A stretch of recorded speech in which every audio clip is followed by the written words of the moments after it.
Hello everyone, हमने कल की लाइव क्लास में कैश फ्लो स्टेटमेंट चैप्टर जो है शुरू किया था। चलो हम इससे रिलेटेड कुछ ना कुछ क्वेश्चंस जो हैं वो ले लेते हैं। सो फर्स्ट क्वेश्चन है जी, what is meant by cash flow statement. Cash flow statement होता क्या है? It is a statement of inflows means source and outflows means applications और uses of cash and cash equivalent during a particular period of time. तो एक साल के दौरान आपने कितना कैश बिजनेस में आपके इंसर्ट हुआ है, कितना कैश का आउटफ्लो रहा है, वो हम सारी की सारी रिकॉर्डिंग कहाँ रखते हैं? कैश फ्लो स्टेटमेंट में। Question number 2, under which accounting standard? Accounting standard 3 revised. Give any 2 objectives of cash flow statement. Cash flow statement के 2 ऑब्जेक्टिव क्या हैं? The first one is to provide information regarding source and uses of cash and to highlight change in cash position। तो बहुत सारे objectives हमने कल 4 और 5 objectives किए थे, राइट? उनमें से कोई भी 2 ऑब्जेक्टिव्स आप यहाँ पर शो कर सकते हैं। सो ये CBSE 2016, 17, 18 आया हुआ है क्वेश्चन। चलिए जी, state any 2 advantage of preparing cash flow statement. अगर आप कैश फ्लो स्टेटमेंट प्रिपेयर कर रहे हैं बच्चों, तो आपको इससे क्या बेनिफिट्स होंगे? द फर्स्ट वन इज़ आपको कैश बजट में हेल्प करेगा। सेकेंड थिंग, आपको अपनी अर्निंग्स का पता चलेगा, ठीक है। थर्ड थिंग, आप डिविडेंड रिलेटेड डिसीजन ले सकेंगे। सो हमने यहाँ पर 2 ही एडवांटेज जो है एक्सप्लेन करने हैं। Give 1 limitations of cash flow statement. क्या लिमिटेशन है कैश फ्लो स्टेटमेंट की? तो first one is it ignores a non cash transaction, है ना, क्योंकि ये अक्रूल कंसेप्ट को कंसीडर नहीं करता, उसको टोटली इग्नोर करता है। What is meant by the term cash flows? कि जो टर्म कैश फ्लो है ये क्या है? सो कैश फ्लोज का मतलब है बच्चों कैश इनफ्लो एंड आउटफ्लो, क्योंकि हम फ्लोज की बात कर रहे हैं, कैश फ्लो कर रहा है। अब फ्लो तो इनफ्लो और आउटफ्लो दोनों के थ्रू कर सकते हैं ना, कि कैश बिजनेस में आ भी सकता है और कैश बिजनेस से जा भी सकता है, तो दोनों ही तरीके से कैश जो है वो फ्लो करता है। What does a cash flow arise? A cash flow arises when the net result of a transaction is either increase or decrease। क्योंकि कैश फ्लो राइज कब होगा? आप सोच के देखिए, अगर हमारे कैश इनफ्लोज जो हैं वो ज़्यादा हैं, cash inflows are greater than cash outflows, तो it means cash flows are means जो कैश इनफ्लो है that is a rise. So cash flow rise when the net result of transaction is इधर increase और decrease in cash or cash equivalent। Give the meaning of cash for the purpose of preparing cash flows statement। For the purpose of preparing cash flow statement, cash comprise cash and demand deposit with the bank। Simple सी बात है, cash का मतलब सिर्फ ये नहीं है कि ट्रांजेक्शन कैश में ही हो, कैश और बैंक दोनों ही ट्रांजेक्शन की हम कहाँ बात करते हैं? कैश फ्लो स्टेटमेंट में। यानी कि ट्रांजेक्शन जो है वो क्रेडिट पे नहीं होनी चाहिए, simple.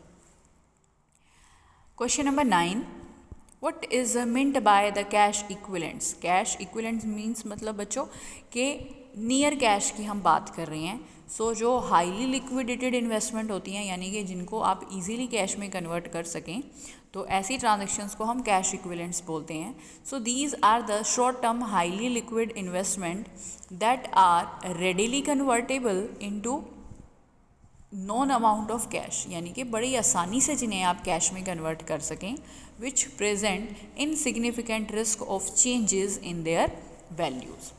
Give any 2 examples of cash equivalent. So treasury bill and commercial papers are the examples. ये आप अपने बिजनेस में आपने आई थिंक पढ़ लिया होगा इसे। How are the various activities classified as per accounting standard 3 revise while preparing cash flow statement. तो कल हमने बात की थी अकाउंटिंग स्टैंडर्ड 3 रिवाइज के according they are 3 activities: operating activity, investing activity and financing activity. Now, what is the meaning of operating activity? Operating activities are the main revenue generating activities of an enterprises। जहाँ से main आपको income हो रही है, ठीक है, जो day to day transaction होती हैं, जो डेली बेसिस पे ट्रांजेक्शन होती है, जो कॉमन ट्रांजेक्शन होती हैं, उन्हें हम क्या बोलते हैं? Operating activities. Give 2 examples of cash flow from operating activities. 2 example हमने यहाँ पे डालने हैं, तो simple, sale of goods and rendering of services, cash receipts from sale of goods, so that is a operating activity, and cash payments to supplier for goods and services, also an example of operating activities। Give any 2 examples of cash inflow from operating activities other than cash receipts from sale of goods and rendering of services। So there are 2 types of there are two following points, royalty, commission received, sale of scrap. Ultimately question क्या कह रहा है बच्चों, इन्होंने बोला कि दो ऐसे एग्जाम्पल दो जो कैश इनफ्लो है ऑपरेटिंग एक्टिविटी से but other than cash receive from sale of goods. यानी कि आपने गुड्स और सर्विसेज सेल नहीं करने, लेकिन फिर भी एक ऐसा एग्जाम्पल दो जो ऑपरेटिंग एक्टिविटी का हो। तो रॉयल्टी क्या होती है, जैसे कि आपने कोई कंपनी दूसरी कंपनी से, सिंपल सी बात है, हम जैसे किसी की फ्रेंचाइजी लेते हैं तो बदले में किसी का नाम यूज़ करने के लिए हम लोग उसको रॉयल्टी पे करते हैं, राइट। तो रॉयल्टी जब आप पे कर रहे हैं तो वो उस कंपनी के लिए तो उसकी ऑपरेटिंग एक्टिविटी है ना, राइट।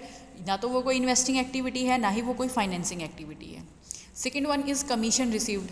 ठीक है, आपने गुड्स और सर्विसेज सेल परचेज नहीं किए लेकिन आप कमीशन रिसीव कर रहे हैं, तो that is also an operating activity. Sale of scrap means जो हमारी बची कुची वैल्यूज़ होती है सिंपल, तो वो हमारी क्या है, सेल्स ऑफ स्क्रैप।